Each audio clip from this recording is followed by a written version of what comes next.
Think about the sheer amount of trust placed in our schools every single day. Literally, when communities send their students into an educational environment, they are handing over their absolute most precious responsibility.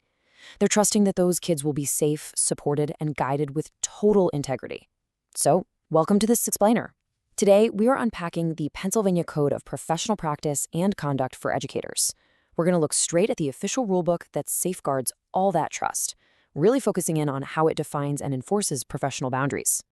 Okay, here is our quick roadmap for this explainer. First, the PA Code of Conduct. Second, the rules for all school employees. Third, defining professional boundaries. Fourth, the commitment to students. And finally, avoiding inappropriate communications. Let's jump right into Section 1, the PA Code of Conduct. Right off the bat, we need to talk about the Pennsylvania Department of Education. They are the driving force here. You see, this Code of Professional Practice and Conduct, it is absolutely not just a list of polite suggestions, and it's not just bureaucratic red tape meant to make everyone's life harder. It's actually a fundamental structural pillar of the state's educational system, put together and maintained by the Professional Standards and Practices Commission. And that brings us to a super vital concept. These are enforceable standards. That word, enforceable, is absolutely key here. These are binding rules. If someone violates the duties in this code, well, that can be used as evidence in disciplinary proceedings. We're talking reprimands, or even the suspension or total revocation of an educator's certificate and their employment. Bottom line, these standards exist to fiercely protect that trust we talked about and to keep students completely safe. Moving right along to Section 2, Rules for All School Employees. Now, here's a really critical question for you. Who actually counts as a professional educator under these guidelines? When you hear that phrase, you probably immediately picture a licensed teacher standing at the chalkboard, right? But do these rules apply only to classroom teachers? Okay, let's dive into this, because the answer is way broader than most people realize. The official operational definitions include licensed teachers, for sure, but it also explicitly covers administrators, administrative assistants, custodians, support staff, coaches, basically the whole shebang.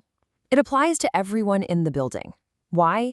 Because literally every single adult employed by a school plays a huge part in that community. Any one of them has the potential to impact a student's safety, well-being, and overall educational experience. Which brings us to Section 3, Defining Professional Boundaries. So, how does the code define boundaries? It calls them the verbal, physical, emotional, and social distances between an educator and a student. And notice the framing here, it's really important. Boundaries aren't these cold, unfeeling brick walls meant to isolate kids. Actually, scratch that. They're more like necessary guardrails. They provide structure, security, and predictability. They create the safe space a healthy learning community desperately needs, so students can thrive without any weird ambiguity. Let's break those down. There are 4 specific distances educators have to carefully manage: verbal, physical, emotional, and social. The guidelines point out that challenges here usually boil down to role, time, and place. So, maintaining boundaries means respecting your contracted role, your actual working hours, and the physical location of the school. It's all about keeping things strictly professional across all 4 dimensions. The adult has to always act as the educator, never as a peer. Next up is Section 4, the commitment to students. I want to just pause for a second and let this quote from the code really sink in. Section 235.5a says, "The primary professional obligation of educators is to the students they serve." That is huge. Everything else, commitments to your coworkers, to the profession, the broader community, all of that is secondary to this one foundational mandate. Student protection and student benefit are the ultimate North Stars for every single decision an educator makes.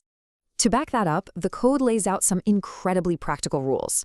Educators have to maintain appropriate boundaries with all students at all times. And catch this part, that means both in and outside the classroom. They have to make a reasonable effort to protect students from any physical, emotional, psychological, or intellectual harm. They've got to show consistent and equitable treatment, so absolutely no unlawful discrimination. And of course, they must strictly respect a student's right to privacy. Now, I want to slow down a bit here to make sure the gravity of this next point really hits home.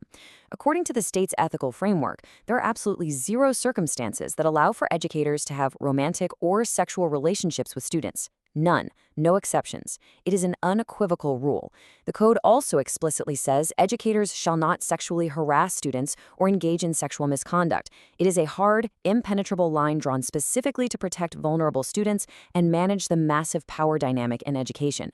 That leads right into Section 5, avoiding inappropriate communications. The code explicitly directs educators to refrain from inappropriate communication with any student or minor. And it makes a very, very specific point to include electronic communication. So yeah, these rules don't just stop at the edge of the school parking lot. They cover text messages, emails, cell phone calls, and literally anything on the internet. Social media, networking sites, mobile apps, you name it.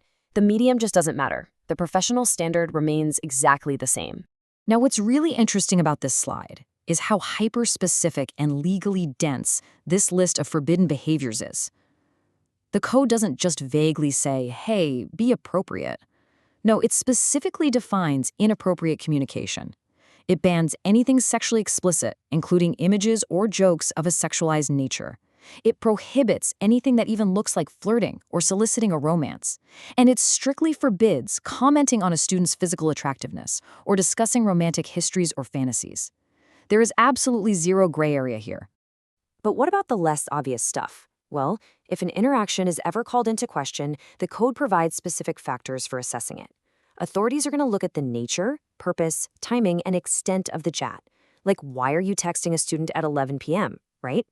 They look at the subject matter, and honestly, this is the kicker. They look at whether the communication was out in the open or if the educator attempted to conceal it. The difference between transparent, school-approved messaging and hidden, secret interactions, that is usually the clearest red flag for a boundary violation. As we wrap up this explainer, I want to leave you with an empowering question, especially if you happen to work in a school setting. How do your daily interactions maintain the structure and security of your school community? You see, the Pennsylvania Code of Professional Practice and Conduct isn't just some dusty document sitting on a shelf. It's a daily practice. It's the commitment every single school employee makes to keep educational spaces safe, predictable, and laser-focused on the well-being of the student. Keep that primary obligation right at the front of your mind. Thanks so much for joining me to explore this vital topic.